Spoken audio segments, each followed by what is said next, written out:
देवाच्या कार्यामध्ये अडथळा आणण्यासाठी रावणाने पाठवलेला आहे। या सर्व गोष्टी त्या ठिकाणी हनुमंतराला कळाल्या म्हणतात।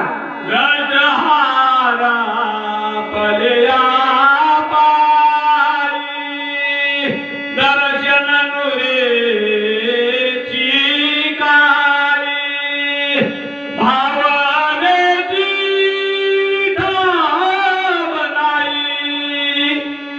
वेगळे काही दिसेना।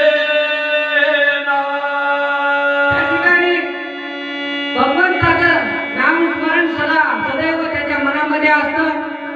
ते कुठलीही गोष्ट समोर आल्यानंतर त्याच्यामध्ये तुझा भाव करीत नाही किंवा त्याची वाईट प्रवृत्ती चांगली प्रवृत्ती सुद्धा बघत नाही, कारण त्याच्या मनामध्ये तो गुणच नसतो महाराज। परंतु या ठिकाणी सर्व काही ज्ञात झाल्यावर माणूस सर्व काही विसरून जातो।